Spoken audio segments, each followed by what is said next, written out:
औज़ुबिल्लाहिमिनश्शैतानिर्रजीम बिस्मिल्लाहिर्रहमानिर्रहीम नहमदुहु व नुसल्ली अला रसूलिहिल करीम।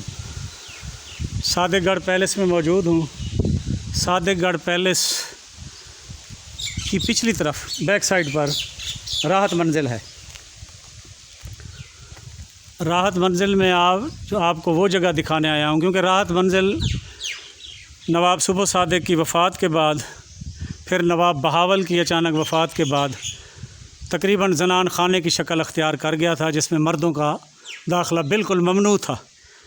और यहाँ पर रिहाइश थी नवाब सुबो सादिक की बेगम हज़रत मई सरकार साहिबा की, जिन्होंने फिर नवाब सादिक मोहम्मद ख़ान पंजम अब्बासी के अमूर ममलिकत संभालने तक तमाम रियासत के अमूर की देखभाल की और उनको चलाया।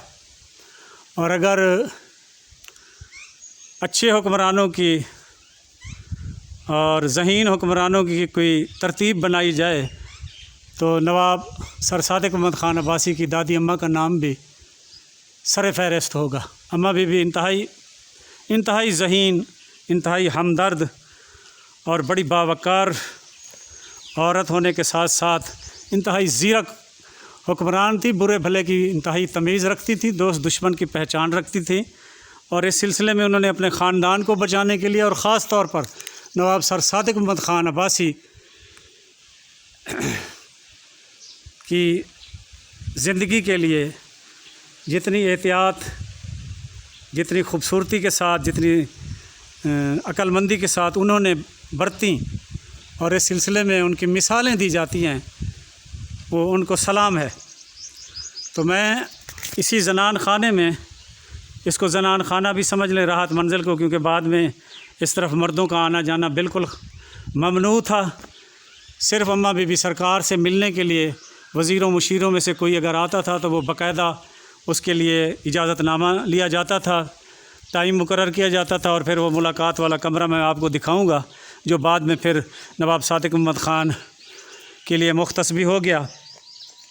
वो मेहमान खाना समझ लें या रिहाइश गाह समझ लें, या वो अम्मा बीबी के दौर हुकूमत के इब्तदाई दौर में जब नवाब सर सादिक मोहम्मद ख़ान अब्बासी छोटे से थे और उन्होंने अभी अमूर ममलिकत नहीं संभाले थे, तो वहाँ अम्मा इस रियासत के बासर लोगों से, बाख्तियार लोगों से या बाहर से आने वाले वफूद बाज़ औक़ात जिनसे मिलना बहुत ज़रूरी होता था, उनसे मुलाकात करके मामलात तय किया करती थी और मुनासिब अहकामात जारी किया करती थी।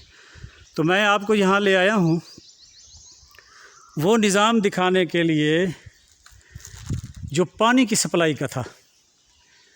अब ये देखें कि क्योंकि यहाँ अंदर ये राहत मंजिल में दाखिले का इस तरफ से भी एक गेट है, ये आम नौकरों के लिए, बग्घी के लिए और जानवरों की आमद रफ्त के लिए भी ये समझें कि मुख्तस था ये गेट। वो जो इसका बड़ा गेट है, वहाँ से अब्बासी ख़ानदान के लोग और ख़ास मुलाजमीन जाया करते थे। यहाँ से फिर आम मुलाजमीन, यानी जो रोज़ाना की बुनियाद पर काम करने के लिए आते थे, यहाँ से बग्घी भी जाया करती थी बाज़ औक़ात, और सामान ले जाने वाले छकड़े या जैसे बैलगाड़ियाँ होती थी वो भी इधर ही से जाया करती थी।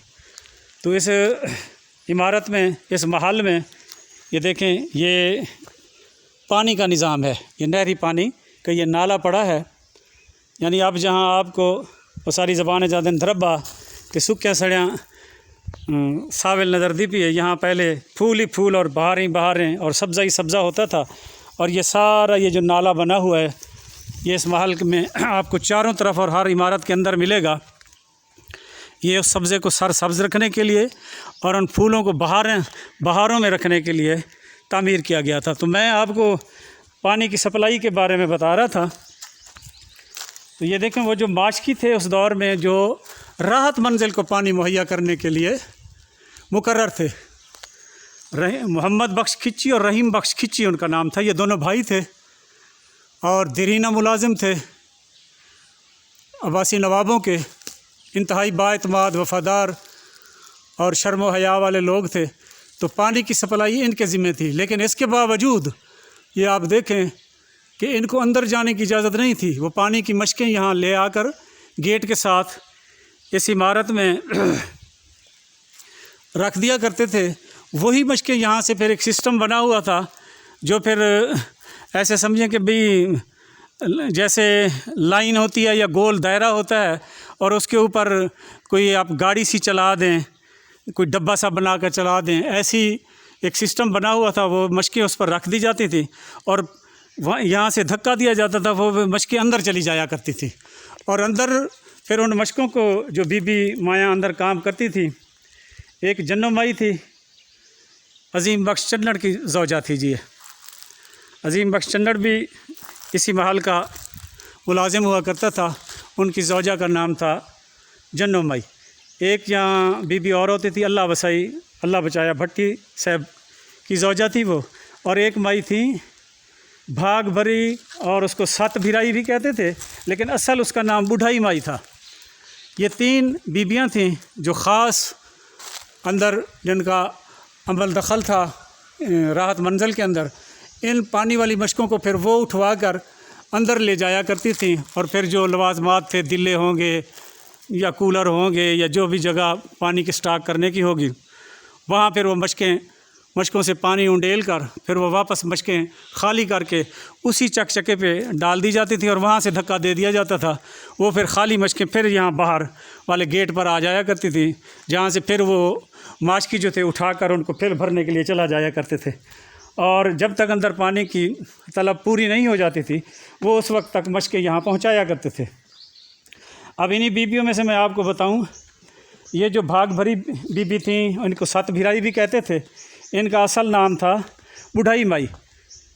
ये शहज़ादा हारून रशीद की वालदा की भी ख़ास मुलाजमा थी, यानी उनके तमाम मामलात यही देखा करती थी। वैसे तो कनीज़ों का, मुलाजमाओं का एक हजूम था, अजदहाम था, लेकिन उनमें जो सीनियर समझदार या ख़ास मुलाजमाएँ होती थी, उनका अपना एक अलहदा रुतबा और मकाम था। ये शहज़ादा हारून रशीद की ख़ास मुलाजमा थी, उनकी वालदा की, शहज़ादा हारून रशीद की वालदा की। भाग भरी या सत भिराई इनको कहते थे। इनका असल नाम बुढ़ाई माई था। और यहाँ जो पानी की मशकों की तरसील वाला मामला था, वो भी इनके जन्नो माई और अल्लाह वसाई माई के ज़िम्मे था। और जो अल्लाह वसाई माई थी, जो अल्लाह बचाया भट्टी की बीवी थी, ये मिराज बीबी, ये नवाब सादिक अहमद ख़ान की ये बेगम थी। इनमें से औलाद नहीं थी। ये मिराज बीबी की ख़ास मुलाजमा समझ लें, एतमाद वाली कनीज़ समझ लें, उनकी थी। तो ये नामवर औरतें इसी महल के अंदर काम किया करती थीं। और इस महल में बसने वाले मस्तूरात कि ये इंतहाई वफ़ादार और उनके तमाम अमूर निपटाने वाली बीबियाँ थीं, जिन्होंने सारी ज़िंदगी इंतहाई ईमानदारी के साथ, खलूस के साथ और वफ़ादारी के साथ अपने फ़राइज़ को अंजाम दिया। तो ये तारीख़ का हिस्सा हैं। ये राहत मंजिल में पानी की तरसील का मैंने निज़ाम आपको बता दिया है, जब तक कि फिर बाद में जब ट्यूबवेल नस्ब हो गए और ये टूटियों वग़ैरह की और पाइपों की तनसीब हो गई, उसके बाद ये सिलसिला ख़त्म हो गया। लेकिन उससे पहले माशकियों के ज़रिए पानी यहाँ मुहैया किया जाता था। अल्लाह पाक आपको सलामत रखे, अल्लाह पाक आपको सलामत रखे।